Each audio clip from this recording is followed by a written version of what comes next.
இறந்தவருக்காக குர்ஆன் ஓதுவது அந்த நபருக்கு பயனளிக்குமா? ஆதாரம் உள்ளதா? அல்லாஹுடைய தூதர் ஸல்லல்லாஹு அலைஹி வஸல்லம் இறந்த போது சஹாபாக்கள் குர்ஆன் ஓதினார்களா? முக்கியமான ஒரு கேள்வி, அடிக்கடி நமக்கு வர ஒரு கேள்விதான். இறந்தவர்களுக்கு குர்ஆன் ஓதலாமா, இறந்தவர்களுக்கு நம்ம குர்ஆன் ஓதலாமா என்ற கேள்வி.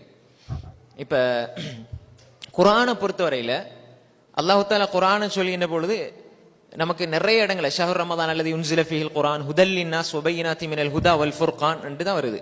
அப்ப ரமதான் மாதத்தில் நம்ம குர்ஆனை இறக்கினோம், அல்லாஹ் தஆலா சொல்றான் நம்ம குர்ஆனை இறக்கினோம் அல்லது யுன்ஸில ஃபீஹில் குர்ஆன் ஹுதல் லின்னாஸ், மக்களுக்கு நேர்வழி காட்டுவதற்கு நம்ம எல்லாம் தெரிஞ்ச ஒரு வசனம்.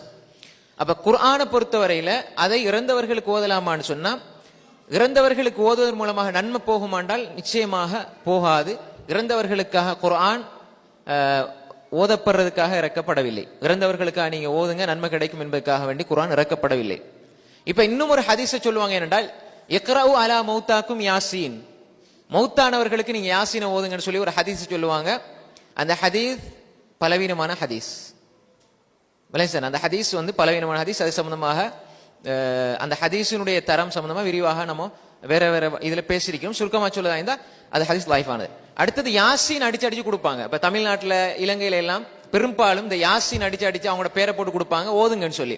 இப்ப என்ன என்றால் யாசீன் குர்ஆனுடைய இன்னலி குல்லி ஷைஇன் கல்பன் கல்புல் குர்ஆனி யாசீன், ஒவ்வொன்றுக்கும் இதயம் இருக்கிறது. குர்ஆனுடைய இதயம் யாசீன் வரக்கூடிய செய்தி ஆதாரமற்ற செய்தி, மிக பலவீனமான ஹதீஸ்.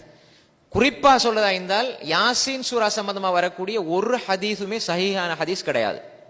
எந்த ஒரு ஹதீஸுமே யாசீனுடைய சிறப்பு சம்பந்தமா வரக்கூடிய ஹதீஸ் சஹீஹான ஹதீஸ் கிடையாது. நிறைய ஹதீஸ்கள் இட்டுக்கட்டப்பட்ட செய்திகள், மிக மிக பலவீனமான செய்திகள் தான் வருது. ஏன்னா மக்கள் மத்தியில் அது பரவலாகினதுனால யாசீன் யாசீன் யாசீன் சொல்றாங்க. ஆனால் உண்மையிலே சிறப்பு வர சூறாக்களை விட்டுட்டாங்க. என்ன சூறா விட்டுட்டாங்க என்றால், உதாரணத்துக்கு சொல்றதா இருந்தால் ரசூல் ஸல்லல்லாஹு அலைஹி வஸல்லம் சொன்னாங்க, இக்ரஉ சூரத்துல் பக்ரா, பக்ரா சூரா ஓதுங்க. ஃபஇன்ன அஹ்தஹா பரக்கா வ தர்கஹா ஹஸ்ரா லா தஸ்தீஉஹல் பத்லா.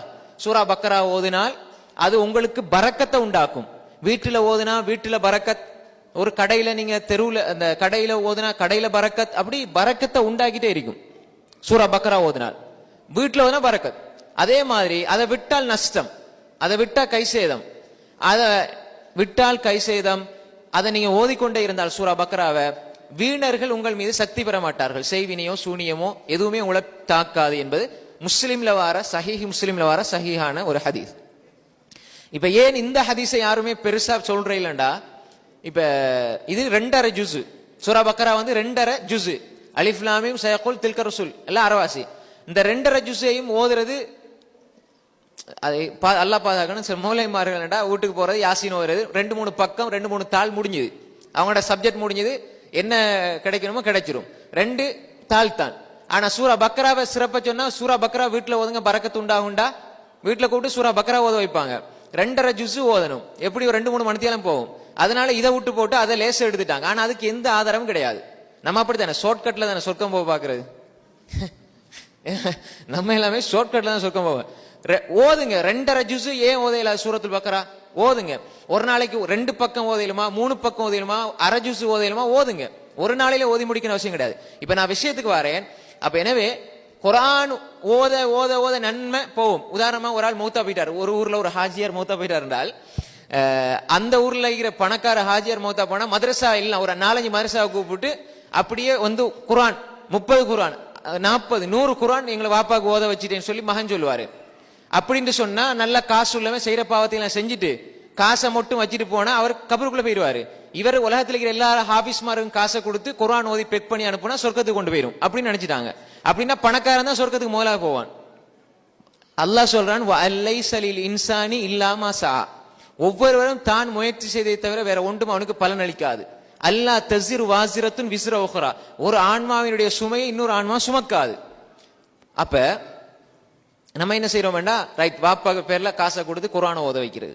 அவங்க என்ன செய்யறது, நாங்க சில மௌலைமார்கள் கூட சில மதரசாக்கள் பெரிய பெரிய அல்லாமா முஃப்தி ஏன்னா பட்டம் இருக்குதானே நினைக்கிறோம். என்னடா குர்ஆன் ஹதீஸை வச்சு நினைக்கிறோம் என்னடா முன்னுக்கு ஒரு பட்டம் இருந்தா போதும், அல்லது பெரிய தலையில ஒரு துண்டை சுத்திக்கிட்டால் அவங்க பெரிய அல்லாமா நினைச்சிட்டு இருக்கிறோம். அப்படி அல்ல, அது இருக்கிற நல்லம், அது வேற விஷயம். ஆனால் நம்ம நினைக்கிற என்னடா பின்னுக்கு பட்டங்கள் 4-5 பெரிய பட்டங்கள் வந்துட்டால் இந்த மார்க்கத்துக்கு அடையாளங்கள் முக்கியம் அல்ல, ஆதாரம் தான் முக்கியம். இந்த மார்க்கத்துல ஆதாரம் தான் முக்கியம். எதுக்கு ஆதாரம் இருக்கு அதுதான் செய்யணும். ஆதாரம் இல்லாம நீங்க 1000 செய்யறதை விட ஆதாரத்தோடு 1 செய்யுங்க. இன்னைக்கு பாருங்க, சும்மா என்ன செய்யறோம், எங்கட வளமையில நமக்கு ஆதாரம் எல்லாம் அந்த வாட்ஸ்அப், ஃபேஸ்புக் எது வந்தாலும் அமல் தான். எதுல வந்தாலும் நம்ம யோசிக்கிறல. அப்ப எனவே மரணித்தவர்களுக்கு குர்ஆன் ஓதினால் பலன் அளிக்காது. ஆனால் பலன் அளிக்கிற செய்திகள் சில ஹதீஸ்ல சொல்லப்படி, சதக்கா செஞ்சா பலன் அளிக்கும் ஹதீஸ்ல சொல்லப்படி, ஹதீஸ்ல சொல்லப்படாத எடுக்கக்கூடாது. சதக்கா செய்யுங்க, இஸ்திஃபார் செய்யுங்க, துவா செய்யுங்க, அதிகமா துவா செய்யுங்க, அதெல்லாம் சொல்லப்பட்டிருக்குது.